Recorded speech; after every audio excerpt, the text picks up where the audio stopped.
Quantic Foundry analyzes why people play games. It breaks player motivation into areas like mastery, immersion, and challenge. Hello everyone, my name is Fatih Sami Güler. Today I want to talk about bit about games, but more importantly about my relationships with games. This is not going to be a classic my favorite games type of videos. Instead, I will be looking at my gamer profile in Quantic Foundry based on the motivation statistics I got from Quantic Foundry. I will be using Persona 5 as the main reference point, but that doesn't mean we will only talk about Persona 5. I will bring in the different games to make the analysis stronger and grounded. Firstly, we need what does Quantic Foundry actually do? Quantic Foundry doesn't ask what genre do you like or what's your favorite game. It asks different questions.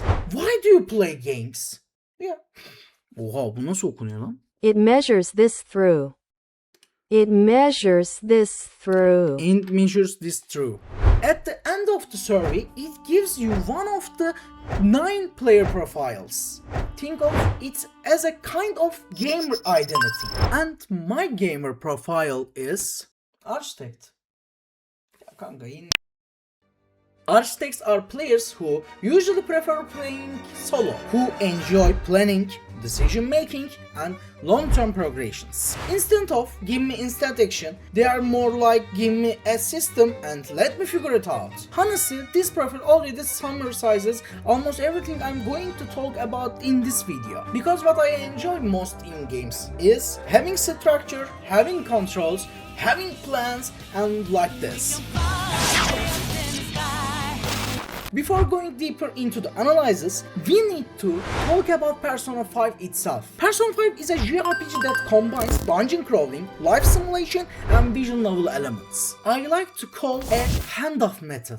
What I mean by that is simple. The game doesn't mix genres all at once. Instead, it hands control from one genre to another. At certain times you are managing daily life, at others you are exploring dungeons, at others you are reading dialogues have sense. And the important part is you usually feel in control of when these shifts happen. This is why Persona 5 works so well as a base for this entire analysis. My Socail Score is 10%. That basically means large-scale online cooperative games are not really my thing. CS2, League of Legends and PUBG, but according to statistics, I don't get long-term satisfaction from them. In Quantic Foundry, the social category is split into 2 parts: completion, competition. The desire to win, rank up, and outperform others. Community, the desire to play with people, chat, and be part of a group. My scores in both are low. That tells us I prefer playing games on my own, at my own pace. Games like CS2, League of Legends or Fortnite, huge competitive environments with massive player bases, don't really give me the experience I'm looking for. I also get frustrated pretty easily, so competitive environments don't help. Playing co-op games with friends can be really enjoyable, getting scared together in repo, looting and finding our way in misery, or in Stardew Valley, planning crops. Yeah, definitely playing crops. And in the Persona 5, not including online features itself. Now we can move into part where things get more interesting for me. Mastery. My master score is 78%. And honestly, this is the part where my profile starts to make the most sense. Mastery is basically about this question. Do you enjoy getting better at a game? Not just progression, but actually understanding it. Learning systems, improving decision making, seeing yourself play better than you did before. And when I look at my favorite games, this number doesn't surprise me at all. My top 10 list. And I want to put the tokens to improve my analysis. And these tokens is strategy and challenge. These 2 sub-components stand out very clearly for me in mastery. And I put That's all. My strategy score is 75%. It's about planning ahead, thinking through options, making decisions that pay off in the long run. Challenge at 73 is about being failing, learning patterns, and the difficult sections. The important thing is I don't enjoy challenge by itself. I enjoy challenge that is supported by strategy. That's when it clicks. This is where games like Elden Ring, Sekiro, and Sifu really stand out. They don't just punish you, they teach you to punish. They exhort you to understand enemy patterns, adapt your approach, and change your strategy when something doesn't work. Hahaha, I want to play Persona 5, man. Oh no.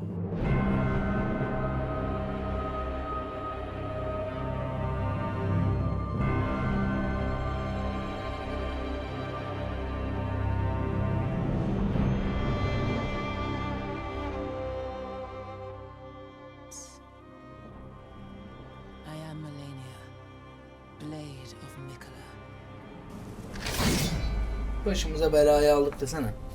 Same boss, same attack patterns, but my experience completely changed, depending on how I built my character. On my first run, I used a Rivers of Blood build, focused on arcane and dexterity. I couldn't stagger her. Even when I played carefully, one mistake was enough to end off the fight. At one point, this boss actually made me quit the game for months. When I came back, I changed my approach, different mindset, different strategies, and eventually I beat her. On my second run, I went with a heavy strange build, focused on staging and aggression. I beat Malenia in 6 attempts. Same boss, different builds, completely different experience, different strategies. I focused to aggressive gameplay. That's the kind of challenge I enjoy. Not random difficulty, but difficulty that reacts to how you play and your builds and your strategy. And in Persona 5. Here, it's not about reaction speed, it's about preparation and balance. Your personal lineup matters, elements coverage matters, buffs, debuffs, and support your teammates and personas. My usual setup was one physical focused persona, one persona built around debuffs and supports, and the rest covering elemental weaknesses. With the right setup, dungeon sections become smoother, more controlled, and much more satisfying. This is strategy and challenge working together. Not flashy difficulty, non-button mashing, just good planning and smart execution. Yeah! Immersion for me in about how a game makes me experience it's a fantasy and story. 78% fantasy and 51% story. But I want to be very clear about something. Story is not an absolute must for me. What really matters in this, the game needs to give me a purpose. And at the same time, it needs to convince me of its own fantasy. I need to trust the game's world. I need to feel like, okay, I'm here now. If that feeling doesn't happen, no matter how high quality the game is, it doesn't fully fit my player profile. I especially struggle with games where the action constantly stops and the long cinematic seconds take over. For example, games like God of War and The Last of Us. These games are extremely strong in cinematic storytelling. But when I'm playing and the control is taken away from me for long periods of the time, I start to feel more like a viewer than a player. Like watching movie, like watching animes, animation movies, and the TV series. But I'm the player. These are not bad games, not at all. They are just games whose storytelling approach fits my player profile less. When I play games, I prefer the gameplay to stay in my hands, with the story flowing around it. That's why games like Persona 5 or Danganronpa work much better. Take Danganronpa for example. It's almost entirely a visual novel. From the very beginning, the game is honest about what it is. It basically says, I'm going to tell you a story through text and visuals. Because of that clarity, the game never feels boring for me. It knows what it wants to be. What's interesting is that The Walking Dead is also on my favorite list. Normally, a game that's this cinematic shouldn't fit my profile, but The Walking Dead generally makes me feel like I'm inside a story. It doesn't give me much control, but because of that, it succeeds in pulling me deeply into its narrative. In Persona 5, time is not just something that passes. Time itself is a strategy. Every day you have a limited number of actions and you need to plan those actions across multiple days. And at the same time, there's the dungeon pressures the game feels you. You need to clear the dungeons within a certain number of days. But you also have to balance social relationships. Who are you going to spend time with? Which day? Which relationship should you prioritize? The game never presents these are the checklists. Everything feels natural. One day you say, okay, today I will go to the dungeons, I will go to the cafe, I will go to the specific characters to improve my relationships. And Persona 5 included interesting examples for this. One day you say, okay, today I will go to the dungeon, then you get a message on your phone, if I hang out with this character, my relationship will improve. And suddenly your plan changes. While all this happening, you genuinely feel like you're living inside that world. That's all. And this is fantasy elements. And I like fantasy. I don't think Persona 5 has a perfect story, but the strength of the game is not the story itself. It's how the game places you inside those events. And for me, that's exactly where immersion truly begins.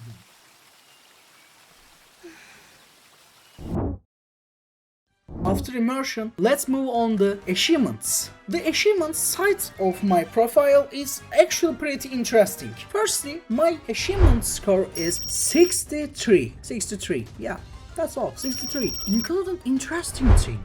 My completion score is 26%. And the basically mean this, I'm not the kind of players who says 100% this game to unlock every single achievements, every contents. For me, the main goal is to see the game, experience it, and finish it. That's all. No matter how much optional content a game has, I don't feel a strong urge to complete everything just for the sake of it. This probably means I miss some really good contents from time to time. But then, there is another side of me, and that side is power. My power score is 93, which means if a game has a progression system, a power curve, or something that can be optimized, my brain immediately locks onto one question. How do I become as strong as possible within this system?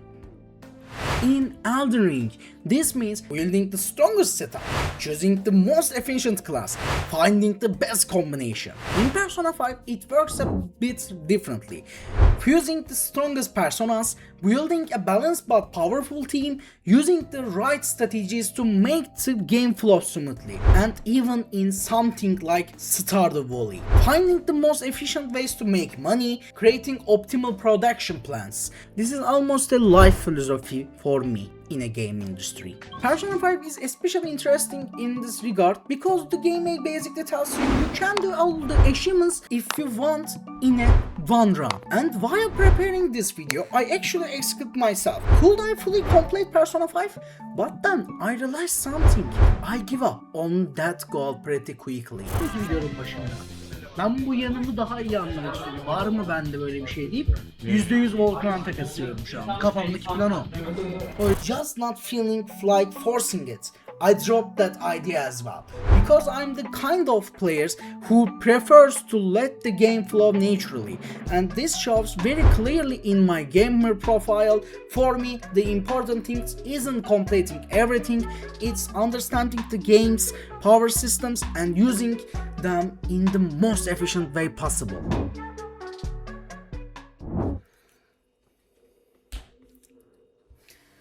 So when I look at this whole profile, I don't just see numbers, I see patterns. I see why certain games stay with me for years and why others, even great ones, simply don't. Tools like Quantic Foundry don't tell you what to play. They help you understand how you play. And when I look at my profile, Persona 5 makes perfect sense as a reference point.